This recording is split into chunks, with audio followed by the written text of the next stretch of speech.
Hey, what's up guys? Thank you so much for clicking on this video. Today we are doing another review. That's right, it's been a while. I think the last one we did was Witcher? Anyways, so it's been like a month or two, but today we are talking about Dragon Ball Z Kakarot. It's been up for a few weeks now and I wanted to give my 2 cents about it, review it, and tell you if it's good or not. So yeah, without further ado, let's kick it off. The first thing we all need to know about this game is that it's not like most DBZ games, from my understanding. It's presenting itself more as a semi-open world RPG fighting game, focused primarily on the story of the, entire Dragon Ball Z anime. So we start in the Saiyan saga and move all the way up to the lovable pink ball of Boo. It's a lot of content to cover. There's a lot of game here. I haven't finished it yet because it's so much, but I'm like 10 to 12 hours in, so I feel like I've got a pretty decent opinion of it up my sleeve. So, where do I start?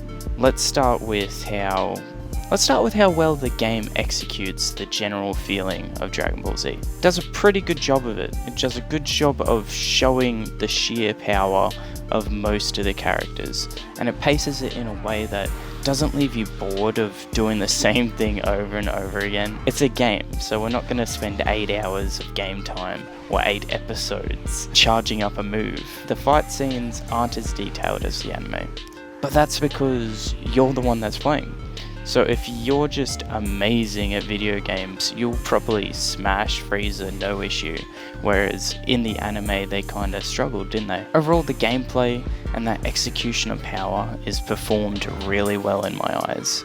And yeah, it's just really fun to play. Now, in terms of story though, bit of a different story.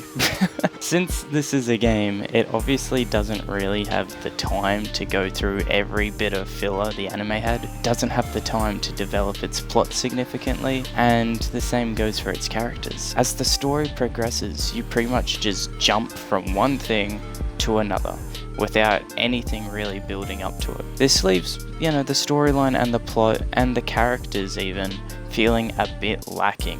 And if you did want to dive into just the story or the characters, then your best bet would probably be just to watch the show. Having not watched a lot of Dragon Ball Z, I've only seen bits and pieces here and there, I can honestly say that I'm not really that attached to any of the characters through the game. Sure, I think they're cool.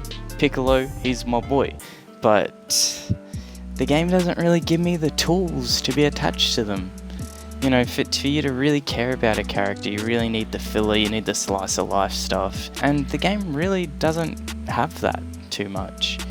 I really struggled to get attached to Piccolo, and if you watch the show, then you'll realize that was a big oof, and that you really should be attached to that character, but I kind of struggled with it. It's a damn shame, but it is what it is. And a game should be fun before it's interesting, in my opinion. If a game has a great story, but it's not fun to play, you kind of made a bad game.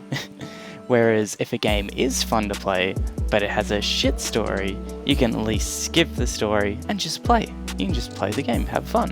That's pretty much how Dragon Ball Z Kakarot is, in all honesty. It's fun to play, but the story isn't where it should be. Not only that, but side quests are literal garbage. Don't even bother with side quests unless you're grinding. Okay, do the side quests. Just skip the dialogue. is my best advice for you if you're playing this game.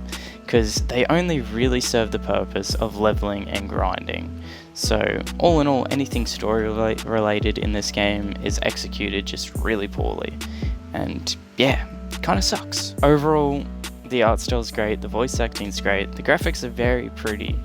But with that major hit with the story, I'm gonna have to give this game my lowest rating on the channel so far. And that's a 7 out of 10. I don't think I've ever gone lower than that on the channel, because I don't play bad games. That's just my thing. But yeah, I give it a 7 out of 10 because at least it's really fun to play, and overall I do love this game. I do love it. It's just nowhere near to capturing the story, the characters, and generally the vibe of the show, I guess. It keeps what makes Dragon Ball Z what it is, but the game itself is a skeleton compared to the show. Anyways guys, that was just my opinion, my 2 cents. If you disagree, you agree, or have your own opinions, please let me know in the comments. And I always reply to comments, so don't be shy, let's start a convo. But please leave a like if you did enjoy this video, subscribe for more content, and hit the bell, I guess, because not many people click on the videos, but you guys subscribe. I don't know if that's because you're just not seeing the videos, I don't know. But hit the bell if you want to see my vids on the daily. And yeah, if I don't see you in the comments, I guess I'll see you in the next video. Catch you later guys, thanks for watching. Yes, you can! Just do it! If you're tired of starting over, stop giving up.